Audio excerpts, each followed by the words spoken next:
you doing, Micah? I'm doing well. How are you? I'm good, thank you. Wasn't blessed? Everything was going great. You getting any backlash from Philly? Yeah, I'm pretty sure they hate me. Would you like to clarify the thing? Are you standing on what you said or what? I always stand on. I mean, you gotta stand on everything you say, just as a man. But obviously, they small clipped it and just took one line of what was really talked about. But no pun intended or no disrespect to Hurts. I think he's doing great this year.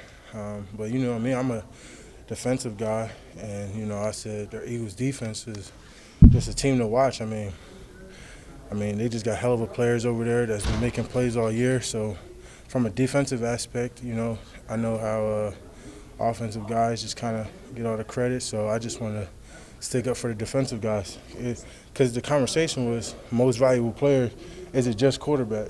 And sometimes I say, well, I know a couple defensive guys that deserve to be in that conversation, or even other positions, So, I mean, even receivers. Look at what Tyreek Hill's doing this year. So it's nothing towards no quarterbacks or anything like that. It's about most valuable player and what people bring to their team. That's all the conversation was about. So that's just where I stand on it. So your intent was just to let everyone get a look, not so much. Yeah. People forget that football's complementary. Like how good we do on defense helps Dak. So we hold a team to their 20, and they punt, and then we got Turpin back there, and he gets the ball back to the 50 now. Dak's already on the plus side, So it's complimentary football. Not everything's just QB or whatever. It's just complimentary football. It's defenders, it's special teams, guys that, don't get the credit. And we trying to just focalize on one position, but there's 22 jobs out there. Kind of like that goal line stand last week that set up the 98 yard. Yeah, it's complimentary football, if D-Law doesn't make that tackle and the rest of the guys don't make them plays, do we still get that 98-yard drive? The momentum shift, brings back focal points and just believe in each other and things like that. So for a lot of people, it's not about anything to do with quarterbacks. It's just football. And if you don't understand that, then I don't know what to tell you, But the Philly people can be a little feisty. Conversation before on that particular topic, right? So Yeah. It's not like you're using this as a result of some of the backlash. I said, why is a quarterback the most valuable position when there's 22 jobs? Now, is it the hardest position? You can argue it's probably one of the most hardest positions, that and cornerback. You can argue it, but, I'm just bringing light to some of the defense. I mean, you see the job Darius Slay's doing this year. And when the guy Gardner, he was leading the league in interceptions before his injury. So it's nothing against them. And then, I think their O-line's doing a terrific job. Their O-line might not get the credit deserved, but Lane Johnson, Jordan, Kelsey, they're hell of a players, So it's just bringing light to all players. Is it strange that we're talking about the Eagles and Hurts and all of this when you got the Jaguars coming up? Right. I got to focus on Trevor Lawrence. How do I get to Trevor Lawrence when, he's coming together and he's a hell of a player and what they bring in. So that's where my focus is. I was just, having good conversations with Vaughn, a person I look up to, helped him on his podcast, and next thing you know, on him. So you see how that goes. And we just talking football. Not once did I ever disrespect Hurts or any other player in any way. I'm just talking football. Like, if football is a hurtful conversation, then what are we playing for? I think the job's more hurtful than conversation. So if we can't have opinions, you guys get to talk shit all day. Why can't we just talk a little chatter, So I don't understand what's so hurtful when we talk about each other. We're the players. We play every day. So, I think people should have opinions. Just be yourself. I'm going to be me. I've been the same person since I got here, before I got here. And, I feel like the moment I stop being myself, I'm changing for the culture. So I'm going to just stand on what I do, stand on what I say, and just be me. Micah, as you played more defensive end this year, has that taken a physical toll on you late in the year that you didn't experience a year ago?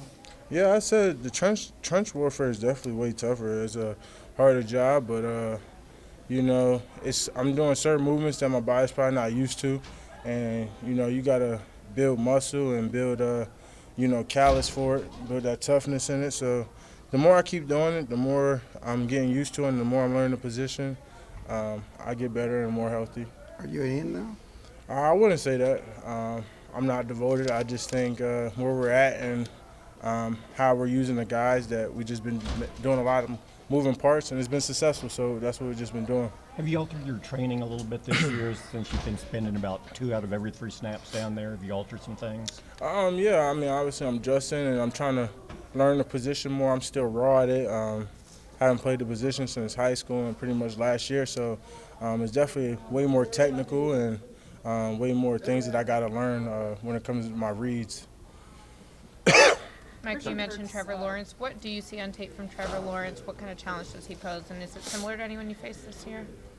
Yeah, he's very similar, I would say, to guys like Burrow, Brady. He doesn't make many mistakes. I mean, his arm talent's second to none. I mean, he's very feisty. He's a runner. He's mobile.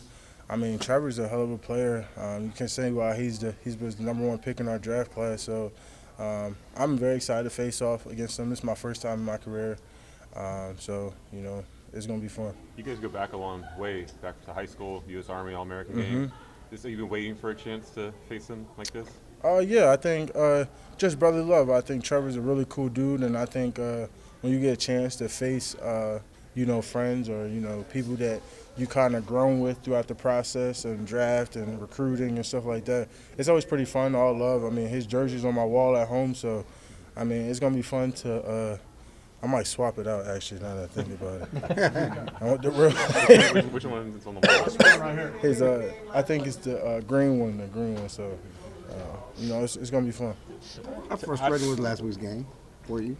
Frustrating? It's frustrating in terms of, frustrating in how we're going to execute and the things we want to give up. I mean, anytime a team scores multiple touchdowns, I get frustrated because frustration is accumulated from perfection. And when you play the game, you want to be, and you have passion for it, and you love the game, you want to be perfect in everything you do, and you want to execute to a high level. So when you're not executing and maybe things aren't going your way, and teams are scheming against you, and you're not really getting the opportunities that you want, that builds frustration. But that just boils down to what we got to do and what I got to do to get better. So when it's not going my way, how do I still make a play? How do I still get better? And that's what I work on in the mental aspect of just, for me, being a better player. Thank you. Thanks, Micah. Yep. Thanks a lot.